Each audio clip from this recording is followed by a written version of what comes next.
It's another delicious day here in the Let's Make Food from Food Kitchen, and today I'm making a Southern classic fried green tomatoes. That's right. So I've got one green tomato and one that I waited almost too long. It's still okay. It's still firm. It's still mostly green. So I'm going to go for it. This one, green. So what you want is firm and green and big. That's what I have here. I have washed them, patted them dry, but I did put them in the fridge the other day to slow down the ripening. So they're a little condensation, but it's okay. I have a bunch of other ingredients out here. White flour. This is a fine grain white cornmeal, and that is the preferred grain. If you can find fine grain, that's what you want to get for this dish. I have garlic powder, salt, pepper, and a little bit of my home ground cayenne pepper, and a lovely firm fresh egg, some buttermilk. That's the basics of our ingredients. I'm going to, before I deal with the tomatoes, I'm going to go ahead and combine my dry ingredients in one bowl and my wet ingredients in another, so that my dredge and flour mixture are ready to go once my tomatoes are sliced. So in this bowl, it's just the dry ingredients. So flour, cornmeal, salt, garlic powder, pepper, and cayenne pepper. And if you like spicy, increase the amount of cayenne pepper. There's only 1/8 of a teaspoon in there because I don't like heavily spiced foods, but my husband does, so he would like it if I put more in there, but I'm not going to. 1 cup of whole buttermilk. If you use a fat-free, reduced fat buttermilk, it tends to be a little runnier, and it's not going to hold up as well as a full fat one would be. So I encourage you, even if you're watching your calories, for this one instance, use the whole buttermilk. I have a whisk. I'm just going to whisk this together to get it evenly distributed within the flours. Okay, and I'm going to set it aside. Then I'm going to crack open my egg and get it in there. Whisk, and just whisk that egg in there. You could whisk the egg first and then add the buttermilk, but either way, you're whisking it together, and so for me, it doesn't really matter. I have a couple of other things set out here. This is my homemade ranch dressing that we're going to dip it in. Oh, it smells so good. If you've never had homemade ranch dressing, it is night and day difference. Just like the blue cheese dressing, there's no comparison to store-bought. It's so much better, 10 times, 20, 30, 40, 50 times better than what you get at the store. It's delicious. So I'll put a link down below to that recipe. And if you prefer blue cheese, maybe I'll put that link down too. This is oftentimes served with a remoulade sauce, but I didn't want to make that today. I'm going to make it with something else. So we're going to utilize the ranch dressing, which is something else people use to dip this in. Now, what are fried green tomatoes served with? Well, a couple things. They make a great side dish to maybe a casserole or something. They are an appetizer. It's just all by itself. Appetizer. Delicious. Mwah. If you're having a party and you're having a bunch of people over, this is a great appetizer to have, as some fried green tomatoes. You can make your ranch dressing ahead of time. You can slice up your tomatoes, have everything ready to go. They take less than 10 minutes to cook per batch, because you need to do them in batches. You only need 1 layer in here. So this is for my sauce. The other thing I have over here is olive oil. Your temperature needs to be in your oil 375 degrees. If you try to cook your tomatoes before it reaches that temperature, they can be soggy.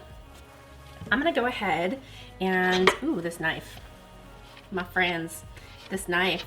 I got quite a few things at the Artisan Festival in Nashville. It is Smoky Mountain Bow Knife, and you just saw it off. I'm going to show you here in a second, but it's beautiful. Not all of them have this dark wood. I paid a little bit extra because I like the dark wood. It's very, very sharp. Use it for bread, use it for tomatoes. It's beautiful. It is handcrafted in the United States, I believe in Knoxville, Tennessee, in that area. So I wanted to show it to you guys, partly because it's a great knife and partly because it's made here in the US. So I'm going to go ahead and just remove my core here before I get into slicing tomatoes for the dish. Once I get that core removed and take the back side off, just like so, I'm going to do the other tomato too. They are very firm still, which is great. I was a little concerned about this one, but I thought, well, we'll use it and hope for the best. Oddly enough, the tomatoes in my backyard, I've got quite a few that are getting ready, but they're more red than this is, so I couldn't go pull more. We want our tomatoes to be about 1/3 inch thick, okay? So I'm gonna go ahead and slice. Look at that. Did you guys see how quick that was?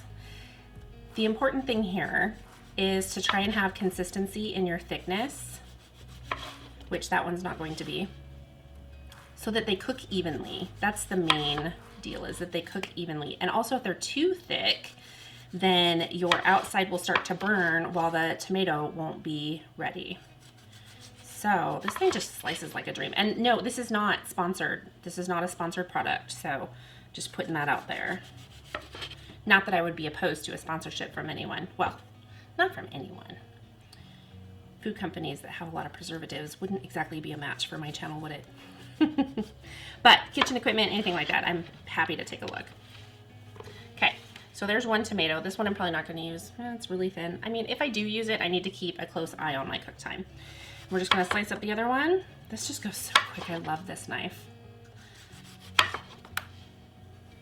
As you can see, this one has, here's a very true, that's your green tomato, and this one's partially ripened. So this one probably might take a minute or so less to cook, so I'm gonna make a separate pile, I think, just so that I can kind of keep track, and I'll cook those last.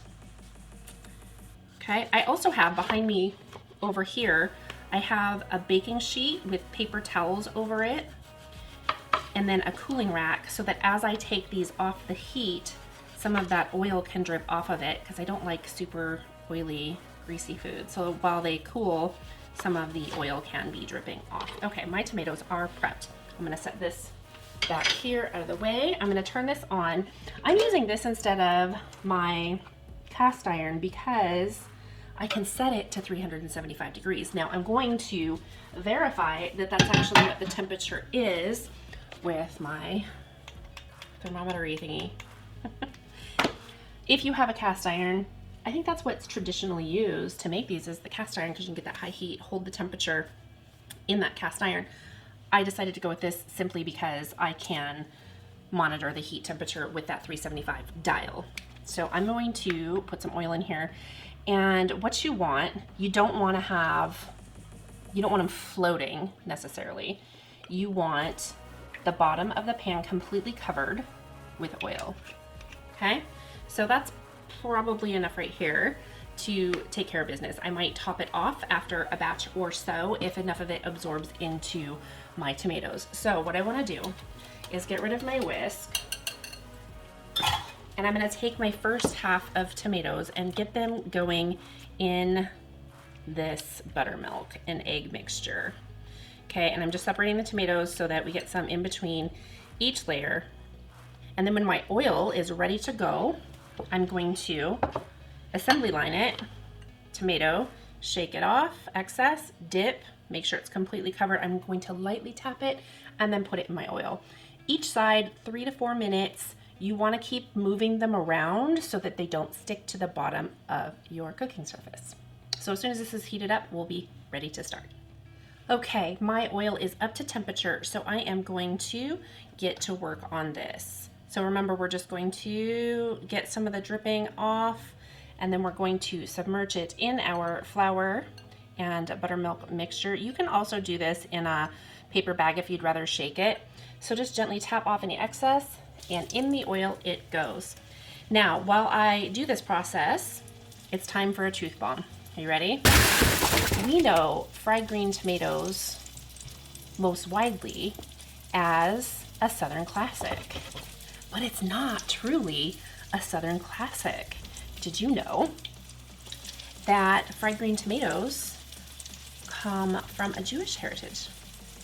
Yeah, they don't show up in Southern cookbooks until maybe the 70s, something like that. So they are a classic side dish that came with Jewish immigrants. So here we are. There's your truth bomb. I've always associated fried green tomatoes with Southern side dishes, a Southern classic, and I was so wrong. So that's okay. It's okay to be wrong. We learn and we develop and we grow as people and admit our mistakes. And that's what I'm doing. I'm admitting my mistake. I didn't know. I didn't know. And now I do. And now you do. Okay, these are coming together. So, getting all over my fingers, which is not a surprise. I'm going to try and, oops, there's that single one, or the super thin one. Try and have one wet hand and one dry hand so that it doesn't get too clumpy. So I've got two that are a little thinner, this one and then this one that I kind of botched a little. So I'll probably pull those faster than the other ones. But what I want to do is go ahead and stick this last one over here in the corner. I'm going to submerge these and get them ready because, like I said, we'll cook them in batches. You want a single layer. Okay, so I'm going to get these going, turn them over a little bit. I'm going to go ahead and wash this off my hands, and then we will check on see how our tomatoes are doing. So I have a couple of tools here for turning: slotted spatula, spider. It kind of depends on what your pan is, how your tomatoes are doing, and what your preference is. The spider is really good, and I think I'm going to use both of them so that I can work together to turn them without splattering oil all over the place.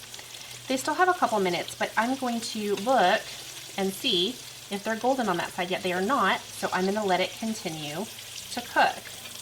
That one's getting, oops, accidentally flipped that one. They're getting close. And if you put them in your pan in an order, instead of just randomly, first one, second one, third one, fourth one, fifth one, sixth one, then as you turn them, they will continue to brown at the right time based on flipping order. Does that make sense? Am I making sense today? I have no idea. While I'm waiting for that, I can go ahead and prep my dressing dish. Again, this is my house-made buttermilk ranch dressing. Okay, I think it's probably time to go ahead and flip them. Yep, looking good.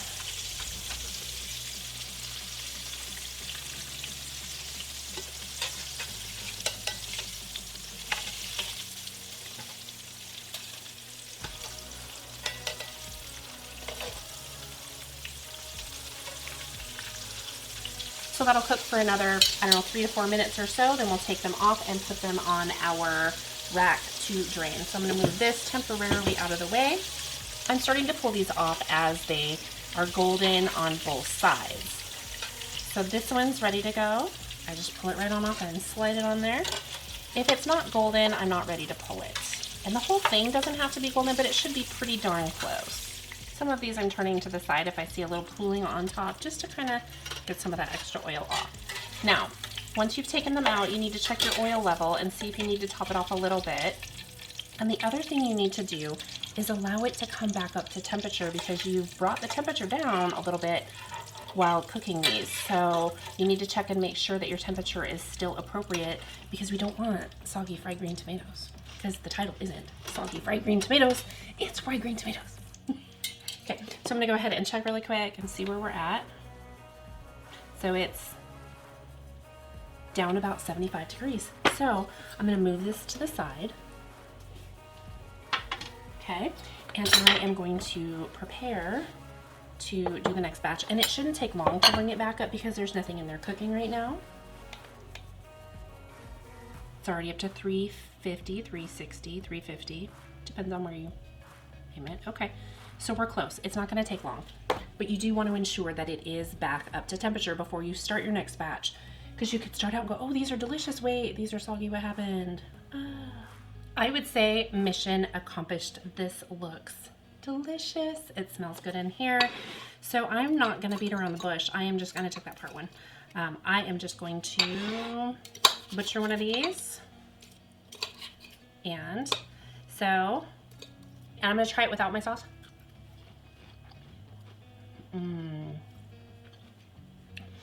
One of the beautiful things I love about fried green tomatoes is the tomato is both a little tart and a little sweet at the same time. It's so good. I really like the mixture of flavors. And so now I'm just gonna take a little of my house-made ranch dressing and try it that way.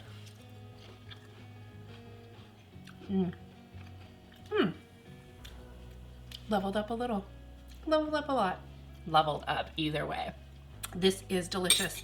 I encourage you to try this dish if you never have. If you like tomatoes, you'll love this dish.